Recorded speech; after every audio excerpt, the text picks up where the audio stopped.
Ассалаумағалейкум қазақ жұрты, қазақ елім. Мен осы біздің Шорнақ ауылындағы қыз әскер мектебі жайында кішкентай әңгіме айтайыншы деп едім.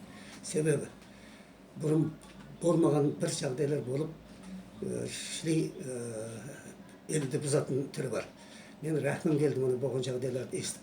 Маған келін 26 күні өзінің телефонынан кешегі 23-інде болған Атабаевтардың жағдайын көрсетті. Мен сонда көріп таң қалдым. Кішкентай мектептен, бір седадағы мектептен осындай жағдайдың болуын. Мен түсінбей қалдым. Бұлар бәрі ұйымдасқан қылмыс деп жасауға да болады. Себебі больницаға барса кемтау алмайды деп апармайды, берге әкелсе жөндеп ешқайсысы қабылдап алмайды, больницаға жатқызбайды. Ол бала ақыры басқа бір жағдайлармен жайғасып, мысалы 15-16 күн жатып шықты. Мен соның бәрін көріп тұрып, айтпай, ештеңе демей отыруға шамам келмеді. Бұның үшін осы әңгімені айтуға мәжбүр болдым. Бұл мектепте қанша алымдар шыққан, қанша депутаттар шыққан. Ал енді данный момент Урман Кәззаптың мектебі болды. Себебі магазиннен жемпір ұрлап киіп шығып баратын мұғалім түсті. О да интернетке шыққан. Ал енді ана сол ұйымдасқан қылмысқа да сол мектептің әлгі психологы бар, казашка әйел, келіншек. О да бір уақытлар осы мектептің кесірінен асылып өлім деген жеріне зорға алып қалған. Оның тыс, ұрлықтан тыс, осы ақша беру, ақша алу, жаңа балдарға бөлу, айнықса натысты бөлу, сол мұғалімнің өзінен басталып отыр. Себебі оғанда дәлел болатындай жағдай. Сол мектепте Нұржамал деген апай бар. Әлгі кім Рита деген апай бар. Осылар не айтса со болады. Директор жиналысқа көп қатыспайды. Оның жұмысы коронаға кеттім дейді, дағы жиналыс сендер өткізе беріңдер дейді. Онымен қызық болмайды. Ата-аналар комитет 6 айда бір ауысады. Олар ештеңе мәселе шешпейді. Когда-тогда ата-аналар комитетте көп жұмыс атқару керек еді. Ал енді осы жағдайны мен көріп қорыттым мына жағдайды. Сонысын мен әдейі интервью беруге мәжбүр болдым. Себебі мектептің жағдайы осындай болса, оқушылар қайғы бармайды. Мектепте ұрлық болса, мектепте тәртіпсіздік болса, натысқа бөлу болса, бір-бірімен төбелессе, оның барлығы неге мектеп дирекциясы, ата-аналар комитеті, онан қалай болса ауылдың әкімі бар, неге солай шешпейді? Когда-тогда ауылдың әкімі өзі жаңа әпкесімен Ританы ергестіріп алып, ата-аналар комитетін алып, барып кешірім сұрап жүр. Неге енді соның өзінің кабинетке шақырып алып, сол жерде мәселені шешпейді, айтпайды, халықпен, шалдармен, кәриелермен сөйлеспейді. Ауылда ақсақалдар алқасы бар, ардагерлер алқасы бар, қатын-қыздар комитеті бар, өзбек қазақ қоғамы бар. Сол көпшілікпен неге жұмыс істемейді?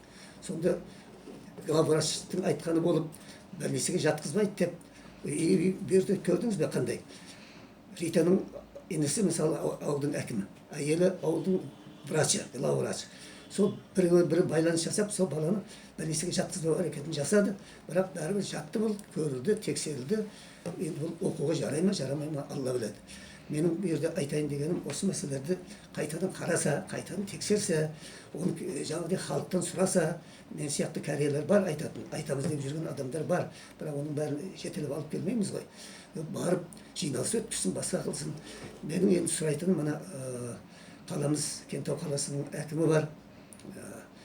Солардың сұраныш бұл мәселені қолға алып тексерсе, бір мәселеге келсе, менің ойым біздің мектепте, қыз әскер мектебінде реформа жасау керек. Реформа жасасын дегенім, сол жердағы руководящийдағы, жаңағы ұлтқа бөлетін мұғалімдер бәрі белгілі, керек болса айтамыз дер кезінде сұраса.